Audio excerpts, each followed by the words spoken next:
Hello மக்களே, இன்றைக்கி நம்ம எந்த படத்தோட ரிவ்யூ பார்க்க போகிறோம்னா எவ்வளோ படத்தோட ரிவ்யூவை தான் பார்க்க போகிறோம். வீடியோக்குள்ளே போகிறதுக்கு முன்னாடி this video sponsor by SPO digital marketing. இந்த 100% சேஃப் அண்ட் செக்யூரிட்டியான ஒரு பார்ட் டைம் ஜாப்பு. நீங்கள் 100% நம்பலாம். மேலும் விவரங்களை தெரிஞ்சுக்க டிஸ்பிளேயில் தெரிகிற வாட்ஸ்அப் நம்பரை கான்டாக்ட் பண்ணுங்கள். ஸ்கிப் பண்ணாதீங்க. பெரிய தப்பு. தினம் 300 ரூபாய் சம்பாதிக்க அரிய வாய்ப்பு. இன்ஸ்டாகிராம், ஃபேஸ்புக் பயன்படுத்த தெரிந்தால் போதும் content post and content publishing மூலமா தினம் 300 ரூபாய் சம்பாதிக்கலாம். இந்த வேலை செய்ய 5 நிமிடம் போதும். Work training support, group communication support, all language customer live chat support, முக்கியமா சொந்தமா ஒரு பிசினஸ் ஸ்டார்ட் பண்ற அளவுக்கு உங்களால கற்றுக்கொள்ளவும் முடியும், சம்பாதிக்கவும் முடியும். இந்த வேலை வாய்ப்பு வழங்குவது 5 வருடத்திற்கு மேல ரன் ஆகிட்டு இருக்க நம்ம தமிழ்நாட்டு company school of business organisation private limited. மேலும் விவரங்களுக்கு டிஸ்கிரிப்ஷன்ல கொடுத்திருக்க நம்பருக்கு வாட்ஸ்அப் பண்ணுங்க. எவ்வளோ இந்த படம் 2025 செப்டம்பரில் தான் ரிலீஸ் ஆச்சு. இந்த படத்தோட ஹீரோ யாருன்னா தேவ். அது இல்லாமல் இதில் சப்போர்ட்டிங் ரோலாக விஜய், நிக்கி இவங்கெல்லாம் நடிச்சிருக்காங்க. இந்த படம் மொத்தத்தில் எப்படி இருந்துச்சுன்னு ஒரு ஒன்லைன் மட்டும் சொல்கிறேன். ஃபஸ்ட்டு ஹீரோயினி நிக்கி பொண்ணு பார்க்க வராங்க. பொண்ணு பார்க்குறப்ப டீ கொண்டு கொடுக்குறப்ப அவங்க அக்கா சொல்கிறாங்க, இந்த பொண்ணுக்கு ஆல்ரெடி கல்யாணம் ஆயிடுச்சு, நாங்கள் எங்கள் ஹனிமூனில் பார்த்தோம், இவங்க அவங்க ஹஸ்பண்டோட வந்திருந்தாங்கங்கிறாங்க. இது அவங்களுக்கே தெரில. இப்போ அது யார், எப்படி எனக்கு கல்யாணம் ஆச்சு அப்படிங்கிறத கண்டுபிடிக்க போகிறாங்க. இதுதான் இந்த படத்தோட ஒன்லைன். செம இன்ட்ரெஸ்ட்டாக இருக்குல்ல கேட்குறப்பே.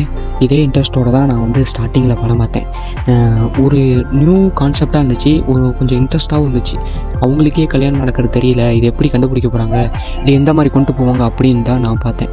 கடைசியில் ஹாரர் ட்ராமாவாக கொண்டு போயிட்டு வேறு ஒரு மாதிரி கொண்டு போய் கேவலமாக முடிச்சிட்டாங்க.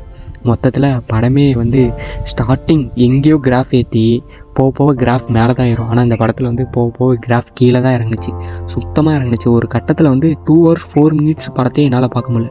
2.25 மணி நேரம் படத்தை தான் முந்தானேற்று பார்த்து ரிவ்யூ போட்டேன். ஆனால் ஒரு 2 மணி நேரம் படத்தையும் என்னை பார்க்க முடியல. அந்தளவுக்கு ரொம்ப பிடிக்கவே இல்லை, சுத்தமாக பிடிக்கல. அந்தளவுக்கு மோசமாக இருந்துச்சு. ரைட்டிங்கில், ஸ்டோரி டெல்லிங்கில் போட்டு குழப்பி எடுத்துட்டாங்க. இப்போ எக்ஸாம்பிளுக்கு என்னென்னா, இவங்களுக்கு ஏன் கல்யாணம் ஆச்சுன்னு கண்டுபிடிக்காமல் அந்த பையனை கண்டுபிடிச்சி அந்த பையன்கிட்ட டைவர்ஸ் வாங்க போகிறாங்க. ஏன் கல்யாணம் ஆச்சுங்கிறத சொல்ல. இது என்னான்னு என்னால் புரிஞ்சிக்க முடியல. மொத்தத்தில் இந்த படத்தை OTTயில் எந்த ஒரு OTTலையுமே இந்த படத்தை எடுத்துக்கல. இது ஒரு நியூ ஹீரோ தான், மட்டும் ஏதோ தெரிஞ்ச முகமாக இருக்குது. மற்றப்பெல்லாம் வேஸ்ட் ஆஃப் டைம். இந்த படத்தை பார்க்காமலே இருக்கலாம். மியூசிக் எல்லாமே ஆவரேஜ் தான். ஆனால் ஒன்று சினிமாட்டோகிராஃபி சூப்பராக இருந்துச்சு. அது ஒன்றை மட்டும் சொல்லலாம். மற்றபடி சினிமாட்டோகிராஃபி, விசுவல்ஸும் சூப்பராக இருந்துச்சு. மற்றபடி ஸ்டோரி, ரைட்டிங்கு எல்லாம் வேஸ்ட்டு. ஹீரோட ஆக்டிங்கும் சரியில்லை. நிக்கியோட கேரக்டரு அவன் வரப்பெல்லாம் இரிட்டேட்டிங்காக தான் வரும், அந்தளவுக்கு மோசமாக இருந்துச்சு.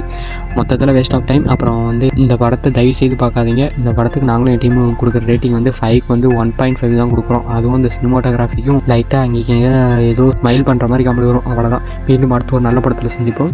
அப்புறம் இன்றைக்கி தளபதியோட ஜனநாயகன் படத்துலேருந்து ஃபஸ்ட்டு சிங்கிள் ரிலீஸ் ஆகுது. 6.3 டைமில் ரிலீஸ் ஆகுது. பாருங்கள், என்ஜாய் பண்ணுங்கள்.